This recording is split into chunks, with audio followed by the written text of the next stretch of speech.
I am a professor at Milligan College, and I'm also a training consultant for the Center of Excellence for Children in State Custody. And I'm here today to talk to you about ministering to kids with deep hurts. And I always like to preface this particular type of presentation by giving you a bit of warning about who I am. I am a very hyper person.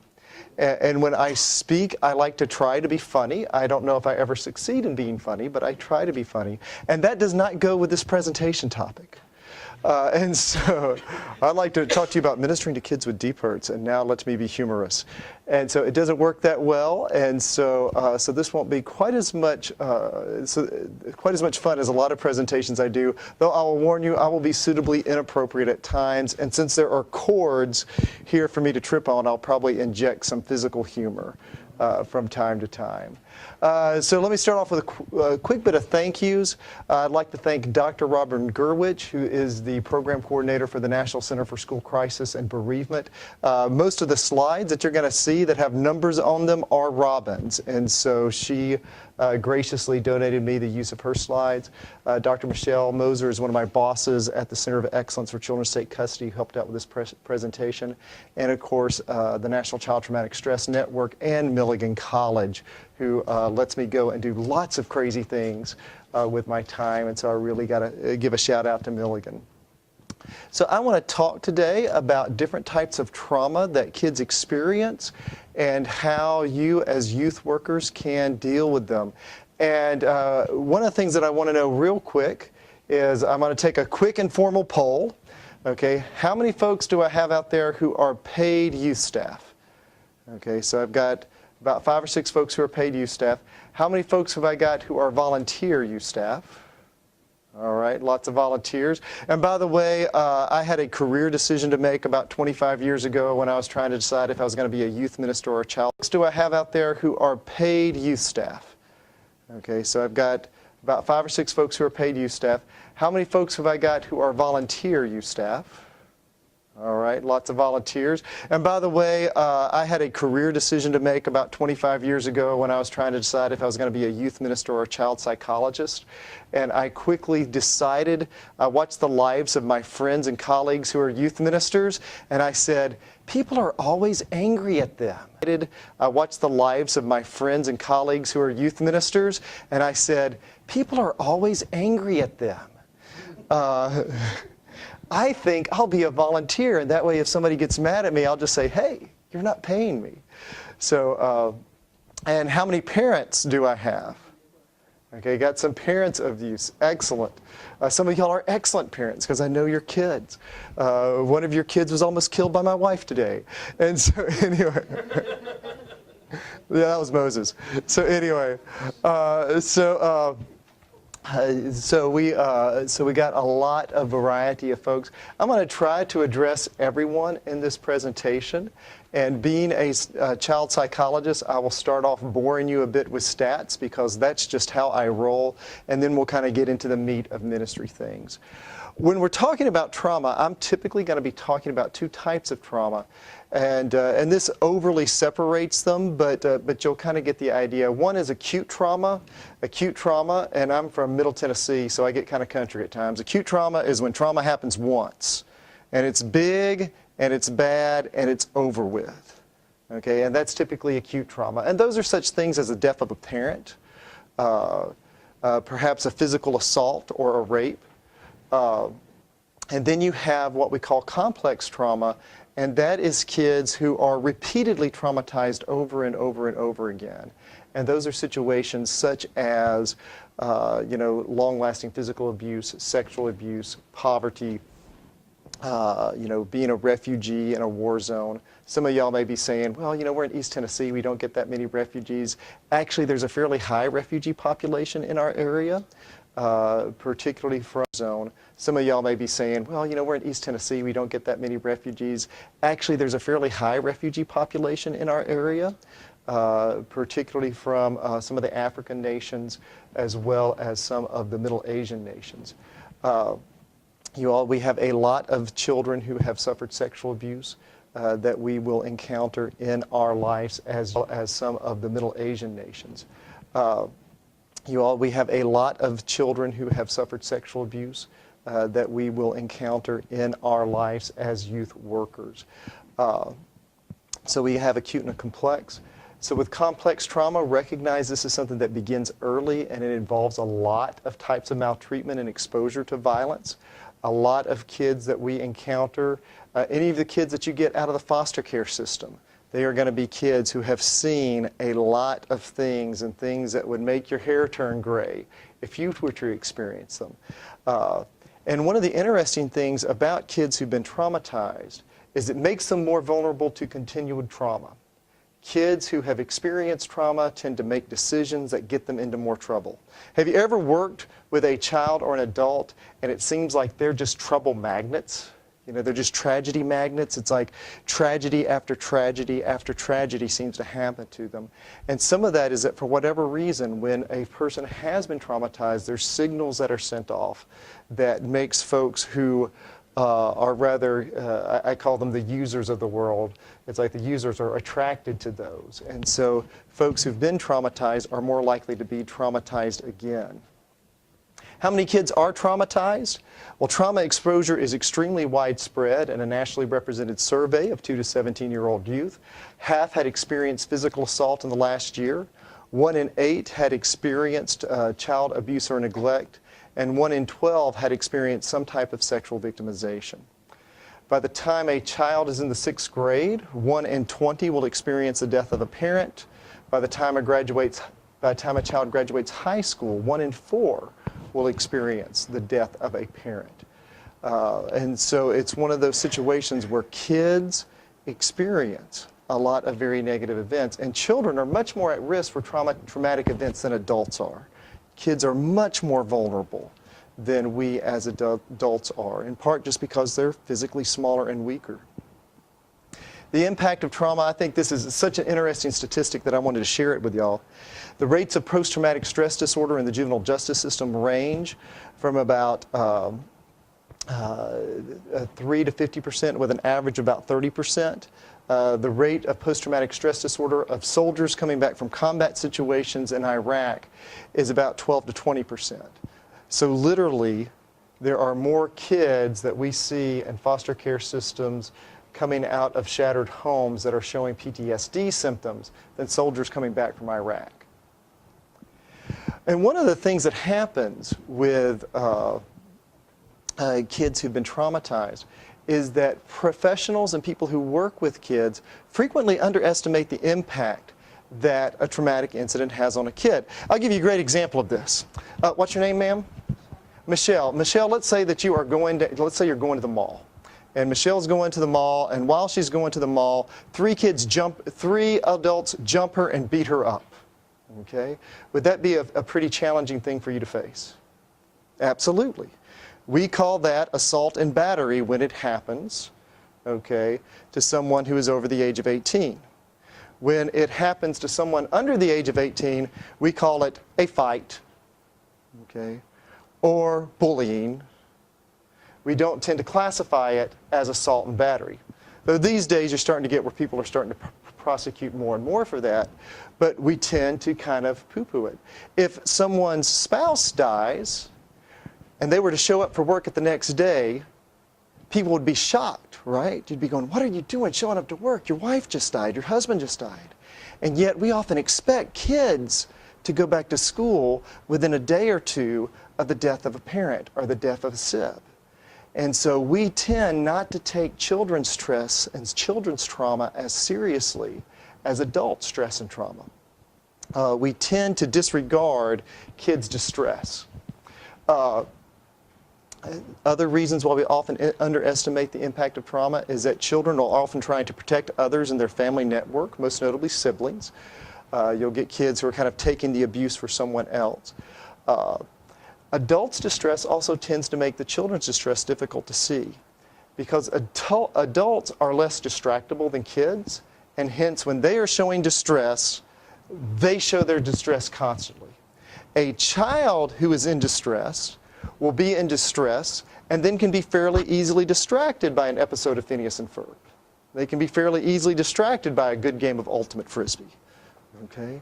And so because adults' distress tends to kind of go linear while children's distress tends to go kind of in pox, we tend to pay more attention to the adults than to the kids. There's a real pressure to return the child to routine. Communication is often poor. I happen to love that typo so much I didn't correct it. It's like, just one of those things. And we often have these expectations that kids are going to heal from the traumatic incident much more quickly than they can. A great example of this is divorce. Standard kid, parents get divorced. How long does it take their academics to return to normal? Guess. Years. 2 years is the average. It takes kids 2 years for their academics to return to normal after a divorce. Some never recover. About 1 in 5 kids will show long-lasting academic effects after a divorce. But almost all kids will have grades dropping after a divorce. There's always a few kids who they plunge themselves into schoolwork as a way of coping. But most kids, you're going to see a drop. Okay? And you'll have folks, I'll have parents and counsel parents who are getting a divorce. And they'll be expecting their children to behave within a week after they get a divorce. And I go, no, you've bought yourself a couple of years of really challenging behavior. And after a couple of years, about 80% of kids, they'll start to make the adjustment. And you still have a 1 in 5 shot of your kid always showing some post-divorce symptoms throughout their age. We tend to be a culture that excuses divorce and tries to apologize for it. It's a very challenging thing for our children to handle. Do want to tell you the good news is that children can successfully learn to manage their trauma. It does tend to take a lengthy amount of time, and you'll frequently find some scars that are evident. And reactions can crop up during times of stress. And this is particularly true for grief issues. If you've got a kid who's got grief issues, let's say you've got a kid that lost a mom, they will grieve at every major life transition. So they will grieve when they hit puberty. They'll grieve when they go to high school. They'll grieve when they graduate. They tend to grieve when they have those life transitions. Or if you have a young lady or a young man who's been sexually abused, and they may go for a couple of years without any significant symptoms, and then they'll start dating, and those symptoms will pop back up again. So the reactions can definitely crop up during the times of stress. So what I want to do real quick, I always think it's boring just to sit in a room and listen to somebody talk for an hour. I want to do a quick discussion burst, and I want y'all to get into groups about 5 or so, and talk about what kind of trauma you most frequently see in the youth groups that you're working with, or if you're a parent who's not involved with youth work at the moment, what you see your friendship circles like, right? It's like what kind of trauma do you see in your kids' friendship circles? And then how well do you think your church works with kids who've been traumatized? So why don't y'all mix it up a little bit? I see a fairly large Grandview component like right here. So make sure you get at least 2 or 3 people in your group that you don't know, if that makes sense. So go ahead, stand up, mix and match a little bit, get into groups about 4 or 5, take about 3 minutes and talk about what types of trauma you typically see with your kids. So and y'all can kind of find your way back to your seats if you want to, or find your way into new seats. So what kind of things are y'all seeing in your youth groups? What are you seeing with the kids that you work with? What kind of issues? We'll start off in the back. What are y'all seeing back there? Divorce and parental neglect? Death, parental death. See divorce and parental death. How about y'all? A lot of divorce.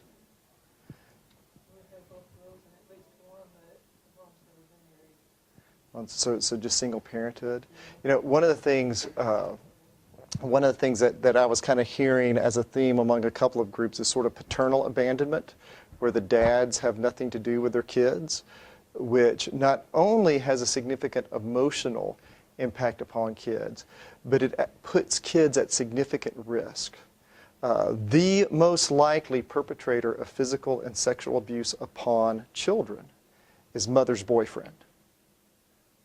Okay, that is the most likely person who will sexually or physically abuse a kid. Having a biological and the father in the picture serves as a protective factor. And so it's one of those things that when you have a father not present, you get a lot more delinquent behavior a lot more violent and aggressive behavior, in part because the children are much more likely to be victimized. What have y'all got in the bag? Divorce?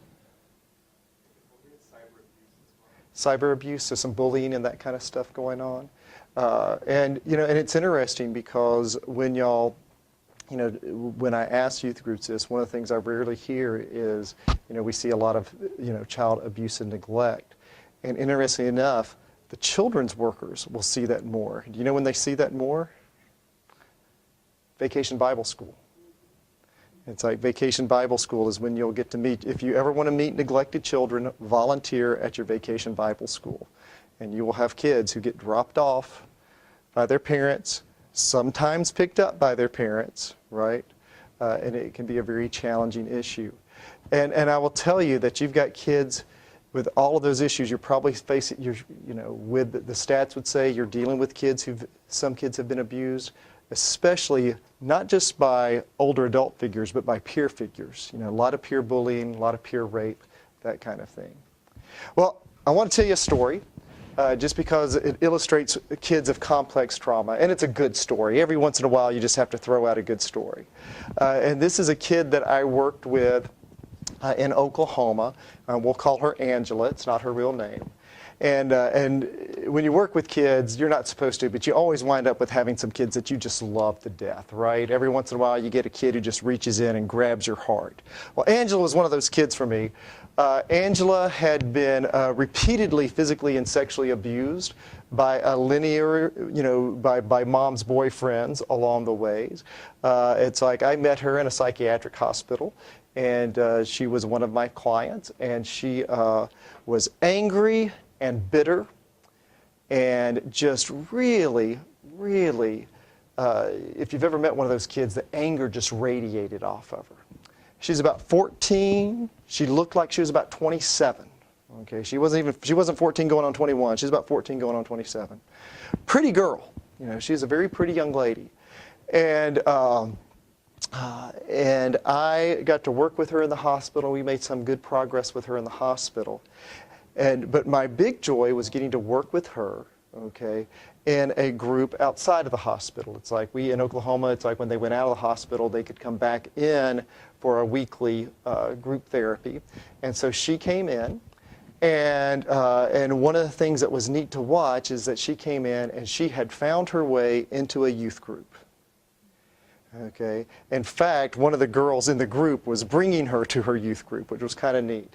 And you could watch the healing take place. That didn't happen at the hospital. It was happening in the youth group. Because there are lots of things in a good, healthy youth group that are healing factors. You've got unconditional love. You've got the spiritual power of fellowship. You've got the spiritual power of prayer. And so this child is getting healed by fellowship. Okay? And where she took, so I watched this girl go from this extremely bitter, angry child, okay, to go from this kid who was literally sort of the life of our group.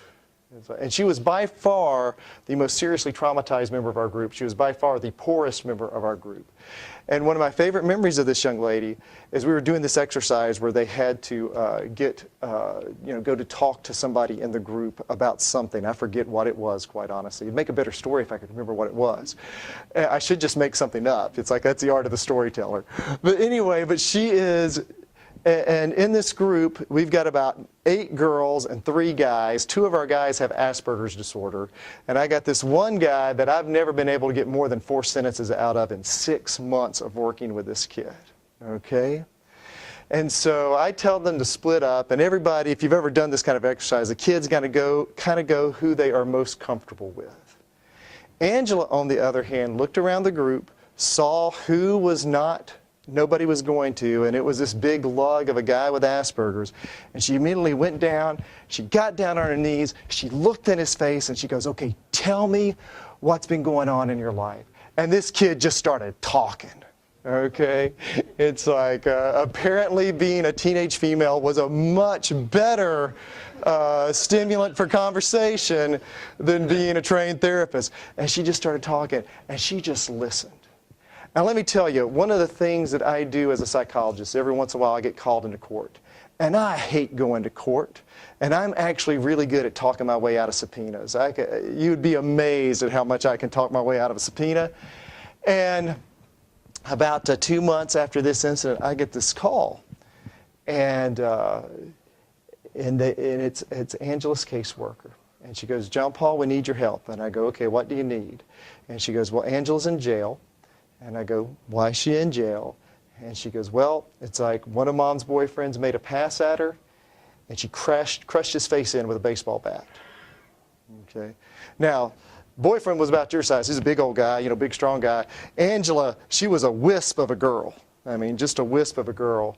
But she had been traumatized. Guy made a pass at her. She snapped and just crushed, I mean, you know, about killed this boy. Okay. And I said, subpoena me. It's like, get me a subpoena, let me show up in court, and we'll, you know, and we will get it.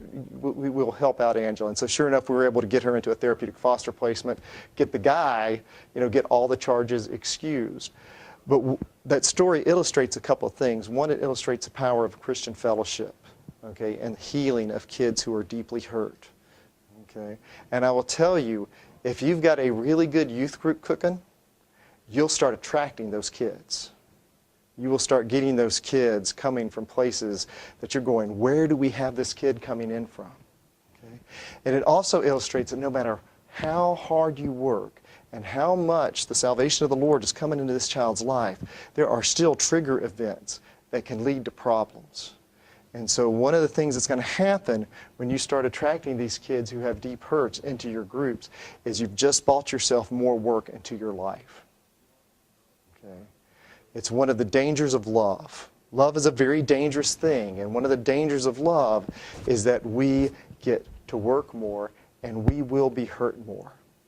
It's like I could tell you a dozen stories of being hurt by kids who are deeply hurt, but that would be depressing, and we're not going to do that right now. So recognize that traumatized kids will carry a lot of diagnoses.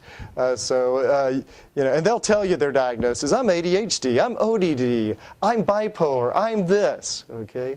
Recognize that none of these diagnoses, and I'm a psychologist, I diagnose people for a living, okay? None of these diagnoses capture a kid who's deeply hurt. You know, the reality is when you are deeply hurt, there's a lot of things that are going on, okay? Because you're going to have some self-regulation difficulties. You're going to have some relationship difficulties. You don't have the trust. Most of us, I don't know your life stories, but just looking at y'all, I can say most of y'all have had pretty decent lives.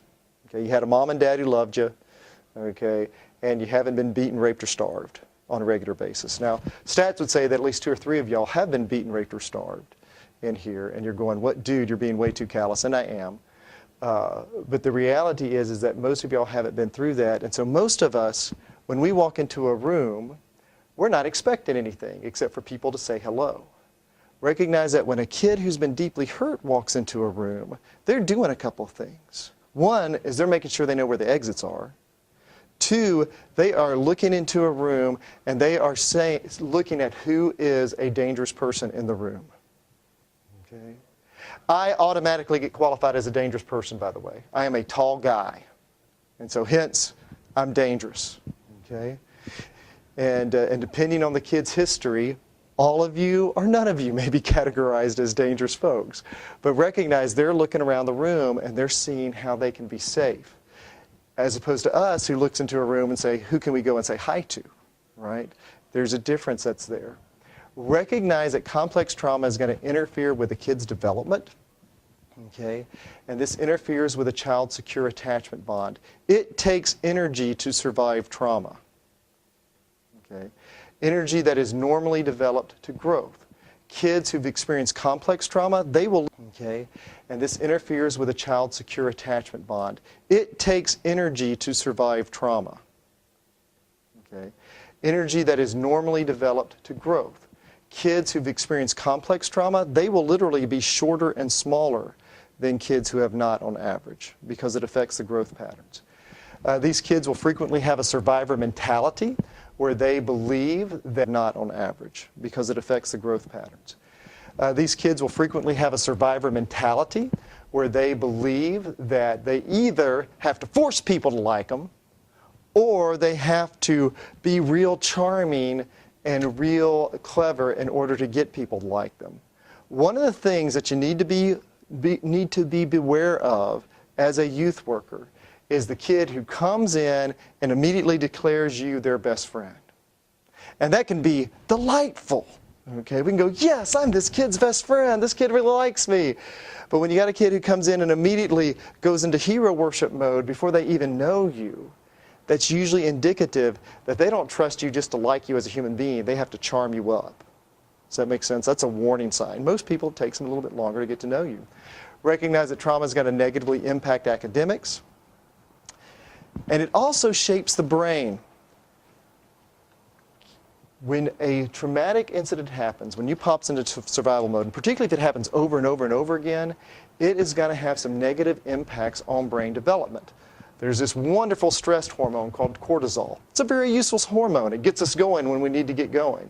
But if your brain is constantly bathed in it, okay, it makes you more reactive to trigger events later in life.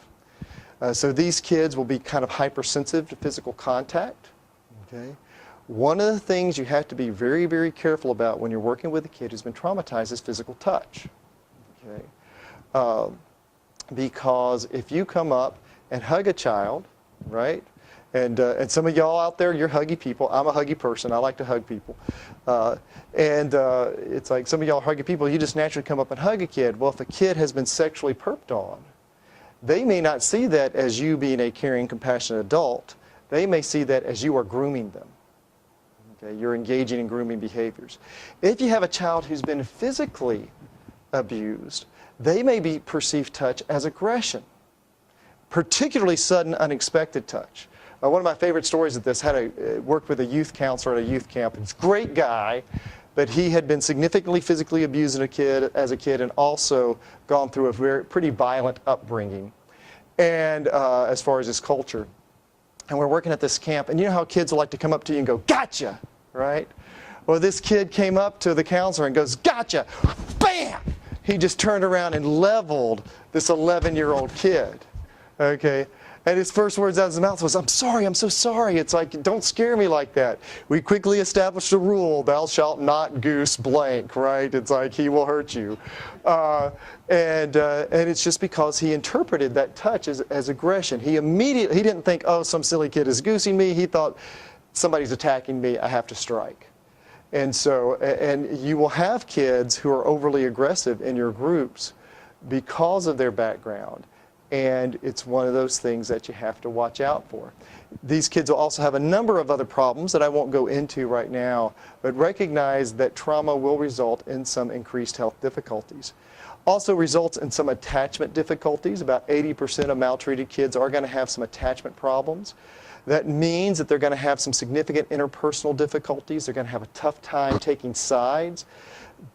They'll have a difficult time getting friends because they don't know how to be a friend, and they don't trust a friend once they're made, so that tends to make them either overly clingy or a little standoffish. And they tend to be pretty uncertain about the reliability and predictability of the world. These kids with attachment difficulties are going to have some boundary issues, meaning they don't quite know where they should go in relationships, right? For example, you just meet the youth worker, not a good idea to call them at midnight. Right? Any of y'all ever had that happen? It's like they may have suspicion, distrust, social isolation. So, quick exercise again to get y'all moving. What I want y'all to do is I want everybody to stand up. I want everybody to stand up. I want you to find somebody you don't know, somebody who's different than the group you're in, and I want you just to ask them how they're doing today, what they want to do next weekend, and just share one of your unique hobbies or interests. This is just going to take a minute or two, so why don't y'all go ahead and do that real quick. Take a look around. And one of the things that I want you to notice is with all these folks who are talking in dyads, is everybody has got a pretty socially appropriate distance between them. Okay, you don't have anybody, okay, for example, there is nobody who's kind of right up here next to somebody talking to somebody in a way that makes them feel very uncomfortable, right, you know, and so she's sort of sending me these messages right now of, John Paul, will you please step away from me, you are in my space, you're making me uncomfortable.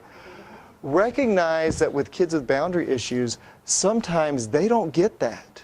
And so they may be right in somebody's faces. I know her. So they might be pushing her, right? And they might be jiving around with her. And the other person's going, leave me alone. But they're not seeing that, right? Because they have these boundary issues. You work with kids, and even with youths and adolescents, sometimes you'll have these kids who are trying to crawl into your lap, okay? Or hug on you in ways that are not appropriate. And you have to tell them, I don't know you that well. I'm a married woman. I could go to jail for this, whatever. But it's one of those things that you have to, communicate to people that, these boundaries exist. Probably none of y'all, you just first met these people, probably none of y'all went and told anybody about some of the worst traumatic experiences you've had in your life. None of y'all probably shared about your abuses. None of y'all have shared about somebody who's bullying you at work or any of that kind of thing. Y'all probably kept it pretty surface. As well you should. Y'all don't know these people, right? And you're keeping them at pretty good, and you want to keep people at a socially approved distance. Recognize these kids who've been traumatized, a lot of times they don't have that. And within 30 minutes of knowing you, they are telling you stories that they have no business telling you. Y'all go ahead and sit down. And so one of the things that I want you to think about, now there's other reasons why people do that, most notably if they have some type of autism spectrum disorder, or they just don't have good social skills, or if they're from a different culture. Some cultures have different physical boundaries. But recognize sometimes you'll get these kids who have been maltreated, or who are being bullied, or who have had some really bad things happen in their lives, and they don't have good boundaries with each other. And so you kind of see them as an obnoxious kid instead of as a kid who's had a tough time. Does that make sense? Because when I was standing right next to you, what were you feeling? You're very tall. I'm very tall. Were you feeling, guys, this guy's a little obnoxious? A little bit. Yeah. You knew what I was doing. Even though you knew what I was doing, though, it was still like, it was still kind of, come on, please. You made your point. Get away from me. So she liked me a little bit less, right? And that's okay. It's for the good of the cause. But anyway, but recognize a lot of times kids are going to pull for not being liked when they're coming from these issues of complex trauma. And one of the things that we're called to do, I believe, as believers, and particularly as youth workers, is we are called to love, even when kids are hard to like. And indeed, these kids who are harder to like, really need more of the love of Christ. I'm going to go through a couple more effects. I'm going to burn through this because I want to spend a little bit of time on some ministry issues with these kids. These kids are going to have some difficulties regulating affect, which means they're going to go up and down. That doesn't mean they're bipolar. That just means they are teenagers who are having a tough time knowing how to calm down, or a tough time getting happy, right? And by the way, once they start feeling comfortable in your youth group, are you going to see more or less behavior problems? More. The more comfortable they get, the more likely you are to see behavior problems. Because sometimes these kids are going to feel more comfortable at youth group than they feel at home, right? And so they are going to show you some more difficulties. They're going to have poor negative self-concept. Now, when it comes to ministry issues with kids who are deeply hurt, I'm a big believer in the verse, above all else, love each other deeply, because love covers over a multitude of sins. And, this verse is talking about us in fellowship with one another.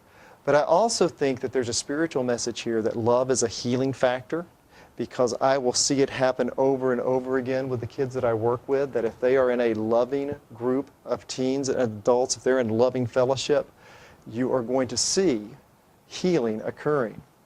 So I want to give you some random tips for working with traumatized kids.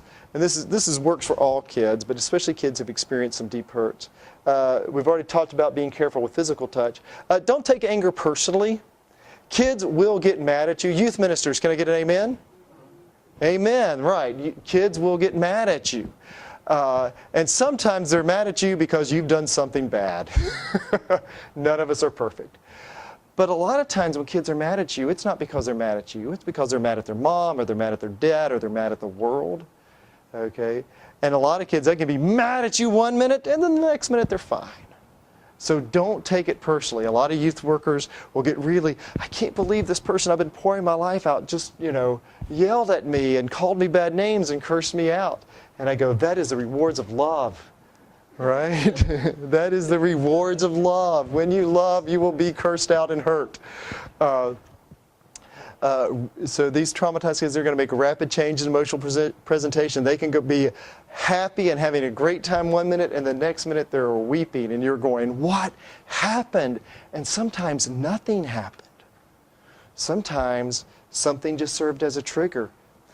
They are orally hypersensitive, which means if you are in another room talking about this child, and there is no way that this child should hear you talking, they will hear you talking about them.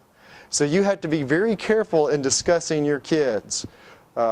I would argue you never want to discuss your kids when there are other kids present, and even when their parents are present a lot of times, okay, because they will hear about it. You want to pay attention to your kids. If I had one thing that I'd want y'all to take from this, there's this simple fact. We as human beings have a tendency to pull away from the hurting. It's a self-protective factor. A great place to watch this is you watch what happens when a student loses a parent or a sibling. And what will typically start off is there will be a lot of support offered during the first day or two, and then people start to back off. And the reason why these kids will start to back off is, one, they don't know what to do, they don't know how to deal with the hurt. But two, when somebody is hurting, it brings you down to hurt with them. Okay? And so there's this natural human tendency to back off. And I think, one of the hardest commandments we're given, and I'll hit this on another slide, but is weep with those who weep and mourn with those who mourn. And we have this tendency to pull back. So if you've got a kid who's hurting, you want to intentionally pay attention. If you've got a kid that you know that's hurting, that's kind of on your mental checklist. When you're interacting with them, let me check in with Jake, let me check in with Martha, let me check off. And I think, one of the hardest commandments we're given, and I'll hit this on another slide, but is weep with those who weep and mourn with those who mourn. And we have this tendency to pull back. So if you've got a kid who's hurting, you want to intentionally pay attention. If you've got a kid that you know that's hurting, that's kind of on your mental checklist. When you're interacting with them, let me check in with Jake, let me check in with Martha, let me check in with this kid and make sure, because we as human beings have a tendency to back off from things that hurt us. Right? And we need to be aware. We as human beings have a tendency to back off from things that hurt us. Right? And we need to be aware of that. And when you work with kids, you got to pray without ceasing. So I want to go through a couple of psychological first aid principles that I also think works well in a spiritual context. And that is the principles of listening, connecting, and protecting. Because recognize that anyone that interacts with kids can be a potential source of assistance and support. And if unprepared, they can be a source of further distress. So let's go to the great theologian Calvin. Okay. Mom, a big dog knocked me down. He stole Hobbs. I tried to catch him, but I couldn't, and now I've lost my best friend. Well, Calvin, if you wouldn't drag that tiger everywhere, things like this wouldn't happen. There's no problem so awful that you can't add some guilt to it and make it even worse. I always tell people that there are no magic words that you can say to a kid who's hurting to make them feel better. But there are definitely some things you can say that will hurt them. Okay? There's definitely some things that you can say that can take you down a path you don't want to go down to. So where you start is you start by listening. You listen and you pay attention to what the child is saying, and you let the child know that you're willing to talk about it. I have this principle that I have in the life of my friends. If you have lost a loved one, if you have lost somebody, and this is a goofy thing that I do, but if you have lost somebody, I will write it down on my calendar in 2 months. And I'll just say 2 months, talk to Jake. And I will go 2 months later and I'll say, Jake, tell me about how you're doing after your mom died. Tell me how you're doing after your spouse died. And the reason why I do that is people have tended to stop talking about it after that. And it's okay to ask kids, would you like to talk about that right now? They can tell you no, and that is an okay thing. But it's still good to ask about that and show concern. And so you want to let them know that you're willing to talk about it. At the same time, one of the other things that happens sometimes is youth workers will have this idea, youth workers and parents will have this idea that they have to get something out of their child. I've got to get them to talk to me. Okay? Well, the reality is sometimes kids are in the mood to talk and sometimes they're not. And that's fine. If you force a kid to talk, if you keep pushing and pushing and pushing them to talk to you, they may talk to you, but they may not share with you the truth. You know, kids and adolescents will change their presentations on you to what they think you're trying to get. And so if you're pushing for them because you have some need to feel like a counselor and you have to have them talking, that's not going to be real helpful, right? There is an art of being, right? One of the things that we do as people who work with kids is we're just there with them. And that is a very powerful thing, and that is a very strong gift offering of love, okay? And sometimes it's hard to do, to just be there. So if they don't want to talk, that's okay. We also want to protect, okay? We want to strive to keep these kids safe. That means a couple of different things. We want to show them patience after an acute trauma. If a kid has just lost their parent, it's not really the time to yell at them for misbehaving. You might want to quietly take them to a side and structure them, but that's not the time to get all over them, right?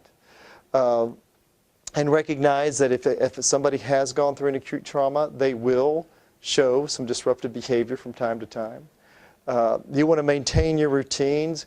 If you have a number of kids in your youth group that have had some really difficult times, probably not the time to massively have a change of your program.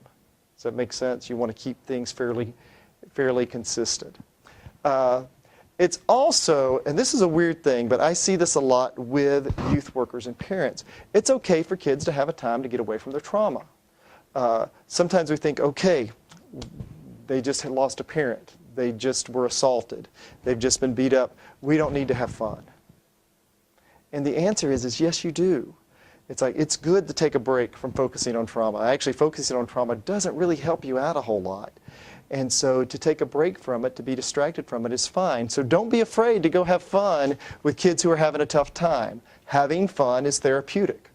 It's a very therapeutic thing. Okay? You also want to make sure you're real careful to protect the kids from peer harassment. Do not tolerate bullying in your youth group. Do not tolerate your kids doing things that are going to hurt other people's feelings. I remember we had this kid who was a very fragile kid, went to the lock-in, and there were prank wars going in the lock-in. Youth workers didn't think anything of it because the kids, are always pranking each other. And this kid, got toothpaste in his sleeping bag, which is something I particularly abhor, actually. But anyway, but guess what? Kid never came back. Because while the other kids were seeing this as this is fun, we're accepting him as a member of the group, this kid was seeing it as these kids hate me, they don't like me, they've ruined my stuff. And this kid had spent his own money to buy the sleeping bag, right? And he didn't know how to clean it. And so it was a real painful experience for this kid. We finally found all this out about 4 months later when we went after this kid to say, hey, why haven't you been coming in? You want to really be careful about any kind of bullying in the group. You always want to encourage positive talk among your teens and discourage slander. If people start talking bad about other folks, you got to hit it pretty hard. And you want to keep your kids safe. We were on a mission trip in Kentucky, and one of the young men who was a part of the church that we were working with, he kept being pretty sexually aggressive with our girls. And the girls told us about it, and so we had a talk with this young man, and we said, hey, you've got to stop this. You are messing with our girls. And then the next day, he did it again, and so we just said, okay, you're out of here. You can't come back. Didn't think anything of it. We were just, making our judgment that this kid was being dangerous to our kids. He needed to go. We had 7 different girls in our youth group come and thank us for protecting them and for throwing this kid out, because they said there's been so many times in school and in other church events where they have felt uncomfortable and they felt unprotected. Sometimes youth workers have this very mistaken notion that they should let kids really work out their struggles amongst themselves, okay? And that's usually a bad idea. One of the things we are as parents and youth workers is we are agents of justice, and that means that we have to come in and say, it is wrong. As a child psychologist, I have very loving language toward my 13-year-old. And my 13-year-old is a great kid, and I love him, but he's going through the stage, as is typical sometimes, of large and smart kids, or sometimes he can be a real punk, okay, and not show consideration for other people's emotions. And so I, as his dad, come and lovingly say to my child, don't be a punk. It's like, you've got, what you just said hurt that person's feelings, and we're not going to tolerate that. I am not going to let my kid get away with that, okay? And you don't want to let your kids in the youth group get away with being a punk and hurting other people's feelings. It's good to come in and be a force for justice, okay? And does that mean that my kid is never going to be disrespectful again? No, he's going to show some disrespect again. And I'm going to have to tell him again. Repetition happens, right? You also want to protect your kids from bad theology. I will tell you, as a child psychologist doing therapy with kids, I have seen a lot of bad theology. And I'm going to start off with what I think is the worst one. And you may disagree. You may be a really serious predestination kind of person and think that everything in life is going to God's perfect plan. That's okay if you think that. But do not take that to the I'm trying to think of a kind way to say this, stupid extreme, okay, that I've seen people do. For example, you do not want to say it's God's will that you got raped. I've had kids tell me it's God's will that that person sexually perpetrated on you when you were 3 years old. Okay? It is God's will that your mom died in that car crash. Okay? It's all part of God's perfect plan. Let me tell you, you tell people that it's in God's perfect plan that they were gang raped by 4 people in an alley, and you're creating somebody who doesn't think a lot about God. Okay? And I have seen that. So you want to avoid saying this event was in God's perfect plan. You want to avoid saying this was the Lord's will for happen. You want to move into, we know that all things work together for the good for those that love the Lord. Bad things happen. It rains on the just and the unjust, but God can use it. Okay? Not that God caused it. Not that God wanted this to happen. God doesn't want evil to happen. God is not evil. Okay? But He can use the evil event in His life. Okay? Other bad theology. Your sin caused this to happen. Okay? I told you not to hang out with those people. Okay? It's like you got drunk and you woke up with somebody that you didn't mean to wake up with. I told you this would happen. You don't want to say that. You reap what you sow. Okay, technically that's really good theology, but when a kid has been traumatized, that's not the time to bring it up. Does that make sense? You talk about you reap what you sow before the kids make bad decisions, not afterwards. So the theological alternative, when I get a kid who is blaming themselves for what has happened, and that's very common with victimization, Romans 8:38-39, for I am convinced that neither death nor life, neither angels nor demons, neither the present nor the future, nor any powers, neither height nor depth, nor anything else in all creation will be able to separate us from the love of God that is in Christ Jesus our Lord. And I have a little John Paulism that I slip in there. It's like, nor any powers, nor depth, nor your mistakes, right? Mistakes get covered under anything else. And so sometimes people's trauma, they played a role in. Okay? But we don't want to blame, we just want to acknowledge that those mistakes do not separate them from the love of God. Okay? Kids are already blaming themselves enough for what happened. Don't cry, cheer up. Okay? There are a lot of folks who will do this, in part because they don't know what to say. One of my favorite Proverbs, 25:20, like the one who takes away a garment on a cold day, or like vinegar poured on a wound, is one who sings songs to a heavy heart. If a kid is in the middle of grief, if they're in the middle of struggling with whatever their situation, that isn't the time to be happy. There is a time to weep with those who weep and mourn with those who mourn. And it does not feel good all the time for us to be suffering with a child in their suffering, but that is love, and it is a powerful thing. Most of y'all know this, but just in case you don't, never say I know how you feel to a kid, because you don't. None of us have been through all the situations that they have been through. Another one, everything will be okay if you just get closer to Jesus. Everything's going to be okay. Jesus promised us a lot of things. He promised us joy. He promised us peace. He promised us salvation. Scary thing, he promised us persecution. Okay? But never, in my reading of the Bible, did Jesus ever promise that things are going to be all right. You know, his disciples, 11 out of 12, died violent deaths. That's not okay. Okay? That's not things turning out okay in the earthly world. Okay? So I think when you just do that blanket statement of, oh, it's going to be okay, everything's going to be okay if you get closer to Jesus, things sometimes are not going to be okay for a long time.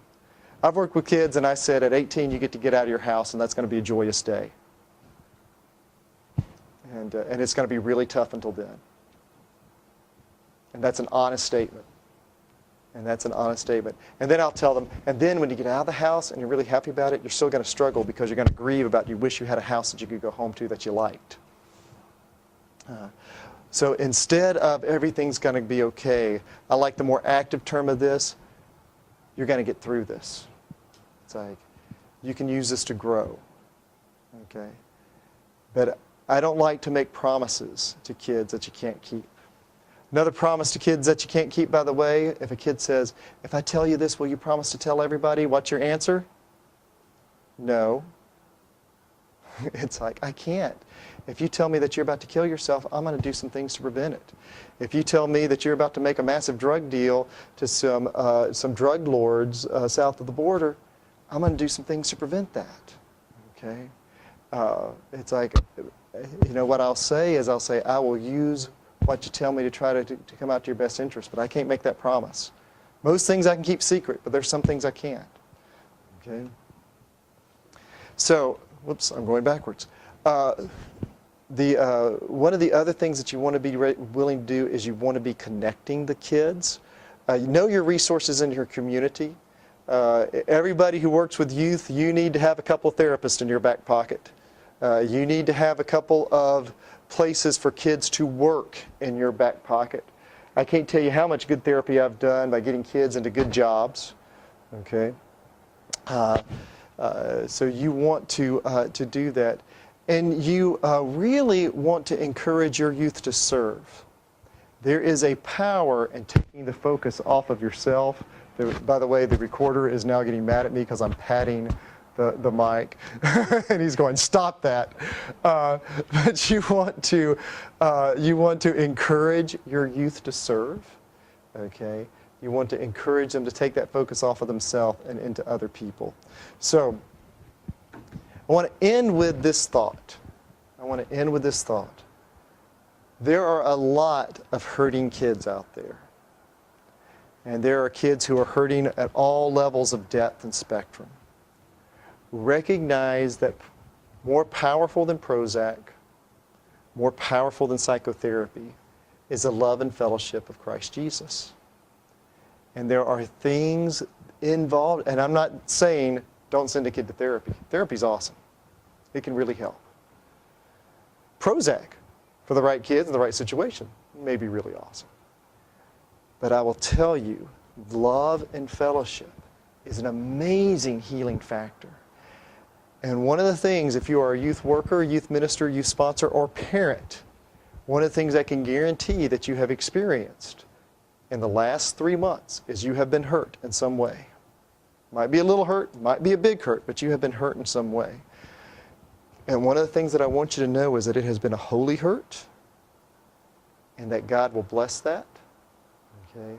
Because one of the things that you can be guaranteed to get from loving teenagers is pain.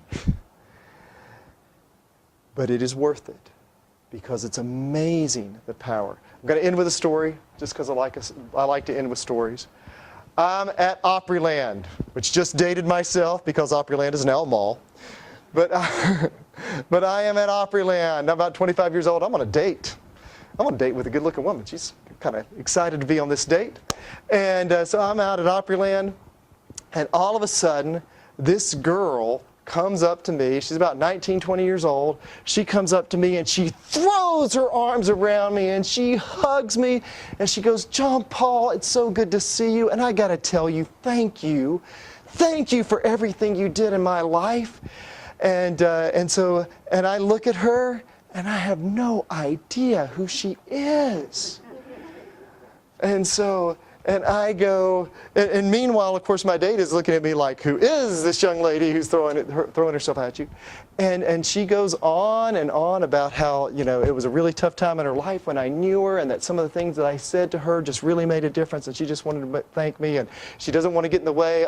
She goes, "Looks like you're on a date, don't want to get in your way, but I just wanted to thank you so much." And she walked off. And I had no idea, right? And once I convinced my date that I really didn't know her, okay, it's like, I was going, where? And I rolled that over my head, and I finally connected. And I was 20 years old. I was a youth sponsor for a middle school group, okay, and that this was a kid that I had known for 2.5 months. She moved in and moved out. It's like I was in a military city. That wasn't that unusual. She had moved in and moved out. We had had one conversation that was more than, "Hi, how are you doing?" Okay? You don't know, as a youth worker, as a youth sponsor, where your investment of time and love is going to blossom. Okay? You may think that it is coming away unfruitful, and I will tell you that it is not. Because the love of the Lord is a powerful thing, and loving the difficult to love, and teenagers can be difficult to love, okay, is a powerful thing. So know that you are blessed. Okay? Thank you guys so much. Y'all been wonderful. And y'all have a great one.